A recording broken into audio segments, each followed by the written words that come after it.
Hi, good morning. Happy weekend, everyone. Buntag. Weekend na po, no? So, Weekend, Sabado sa buntag. time sa mga paglaba. Ano na yung mga paglaba, ano na yung mga pagampo. Pagandam. Fasting ra ba rin? Namin schedule sa simbahan sa fasting. Apil man ka. Ako ang assign sa pag-andam sa inyong pang-break ko niya. Okay, ang laba pa bitaw kurong buntag. Ang labo no nagtapon og bitaw. Good morning everyone and happy weekend. Unsa man inyong mga plano karon sa inyong weekend before mo mulakaw, sayag mo kalimot sa mga pag-ampo. And of course, karon nga kabuntagon ang atong Bible verse makita din ha sa Matthew chapter 5 verse 44. Balik ko na po, Matthew chapter 5 verse 44 ingon diri. Apan magaingon ako kaninyo, higugmaan ninyo ang inyong mga kaaway, ug pag-ampo kamo alang sa mga magalutos kaninyo. Kalisod. Lisod din siya nga. Lisod. Balik ko na ko masabi. Apan magaingon ako kaninyo, higugmaan ninyo ang inyong mga kaaway, ug pag-ampo kamo alang sa mga magalutos kaninyo. Unay mando sa Dios sa matag usa. Apan kung atong i-understand siya nga sitwasyon, lisod siya nga pagahimon sa matag usa. Lalim mo na. Higugmaon nimo ang imong kaaway ug iampo ninyo ang nagalutos kaninyo. Yes. O apan na O sa sa kalisod kaayo nga buluhaton, no? Kay gani sa ato ang pamilya, sa atong panimalay. Perti mang lisoda mo yung I love you kung nag-away ta. I love you nag-away ta. Oh. Murag plastic man. Pero bitaw tungod kay mao man ni ang gimando sa ato dili nato ni makuha mabuhat sa atong ato lang. Kinahanglan nato ang tabang sa Dios. Kanang filled with Kay lisod jud kaayo ng kaaway nimo nya imong higugmaon.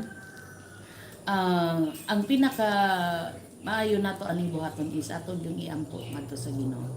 Kung dunay mga nagalutos sa ato atong iampo, usahay mayon ta. Gilutos ko niya ako siyang iampo. Lisod jud kaayo buhaton no tungod kay tao man ta. Apan wala imposible diha sa Ginoo. Bitaw sa kadaghan nga mga panahon dunay mga tao nga ginabiay-biay ta apan atong buhaton is ato lang gid silang iampo diha sa Ginoo no. Tungod kay sa diha nga ang Ginoo ang mamuhat. Dili gyud basta-basta Ginoo ang mamuhat. ang pulong nga kaaway, ano na may kaaway ang matag usa? Kamo igsoon, napatay mga kaaway. Tingali ang kaaway dili man sa permanente unta, dili permanente kay kung masuko ta may aduna tay kaaway, unta atong pasayloon. Yes. Apan mahitabo lamang atong kaaway nga pulong kung aduna tay kaaway mahitabo lamang kada siya kung walay mga pagpaampo sa matag usa. Kung walay pagpaubos sa matag kung usa. walay pagpasaylo. Kung mas mga gitawag atong high grade o gitawag Yes. kanang tag-as o kahbo. Yes. Kana ano gyud mga kaaway, mahimong kaaway sa mga adlaw, semana ug bulan. Dili dapat malikayan nga kada adlaw do na gyud tay gitawag na tog encounter no adunay maligsan, adunay Yes. mahibos sa kasing-kasing tungod kay usahay tunuyuan ug dili tunuyuan. Unsa man mga sitwasyon o circumstansya nga atong nagian, aduna tay mga kaaway intentional ug sa dili, kaaway nga bugat ug kaaway kagaan, atay bugat ug kaaway kagaan. dili na to Dili Padugayon. Padugayon. Yes. May tag unta ang gabo paubos ba. Ingon mo diya kung ano yung kay kaaway, ayaw dumti imong kaaway, ayaw kasanahi imong kaaway, apan kinahanglan nga imong higugmaon ang imong kaaway. Dili Abi lalim. ninyo nga iso, number one nga dili mahimuot sa ato mao ang Ginoo.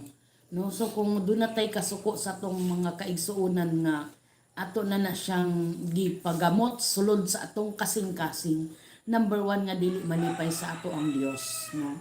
So mao na nga atong paningkamutan nga kung doon naman tay bisan butang natog nasakitan na gyud ta sa atong isig katawo, atong iampo sa Ginoo, no? Dili nato mobalos pud ta palitan ay nasuko sa tuwa, mobalos pud ta og kasuko.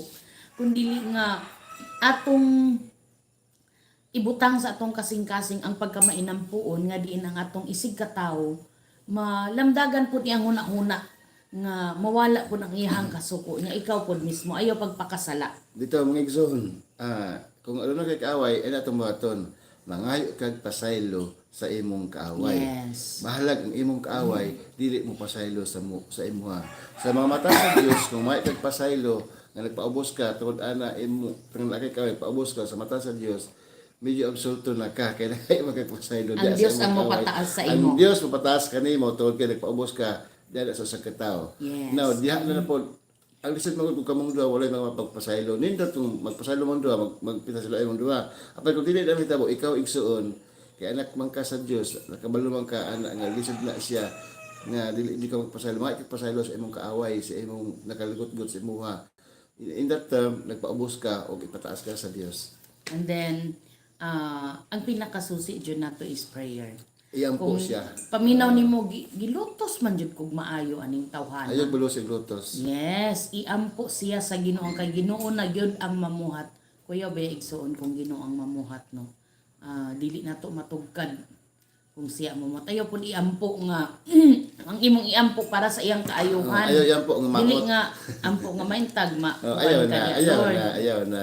Unta madisgrasya na siya. Ampo Lord. ba nga malamdagan siya nga Yes. kasi mapasaylo kanimo. Ang atong mga pagampo kinahanglan muhaom gayud sa kabubuton Kabubuton sa sa Dios. Dios. Dili sa ato ang kasuko, dili sa atong kaugalingon nga mga panghuna-huna, kundi ang atong iampo sa atong isig katawo nga para sa iyang kaayuhan. Dili alang sa atong kasuko. Igsuon ayaw pagdumot sa sikataw. Yes. Mapasayloon ta sa matag usa. Ug iampo nato ang tanan bisan ta ang nagpasakit ka nato. Yes, mo jud na ang pinakalisod pero pinaagi sa grasya sa Dios mahimo nato na kanang iampo nato ang mga tawo nga nagalutos sa ato. Nitabo na si mo ha? Imo bang gina Yes, naa. Nangay bagag pasaylo sa nagkasala o nagkaimong kaaway? Nagano kay kaaway? Dagan-dagan. Mo nagimong tao gyud tanong. Oo. Na Dagan-dagan siguro na. di mo gud malikayan nga natay maligsan na mga kuhan ka ng tao, paisig ka tao pero ang pinakalisod diha kung ang atong kasing-kasing kanunay nato ginabutngan og kapungot sa atong isig ka tao dili gyud malipay ang Dios. Yes, flashback mga igsuon. Flashback imong kinabuhi ba nga bisag adunay mga tawo na lagot-got kanimo, wa ka may pasaylo o vice versa. Kinahanglan na ang pagpasaylo sa matag usa, iampo bisan pa katong nakapasama sa imong kasing-kasing. Yes. Kaya ang Diyos may mot So, na. doon na ba kay gihambin diha ng mga kasakit sa imong dughan tungod sa imong isig ka tawo, na bisan na ngayon nakagpasaylo, di gyud siya mapasaylo sa imo. Itugyan sa Dios. Ito diyan sa Dios. Iampo sa Dios. Yes. Siya lang ato ang manlalaban, no? So, ayaw gyud og buhat og pakasala sa imong kaugalingon tungod sa imong isig ka tawo. So, kana lang. Kaya lang, mga igsuon, this is Ray. And Grace Antonio. Please, wala ka subscribe our channel. And doon na mo yung mga prayer request, just message us sa mo ang Facebook page, Ray and Grace Antonio. Thank you so much and happy Bye-bye. weekend everyone. Amping kanunay sa inyong mga biyahe. God bless everyone.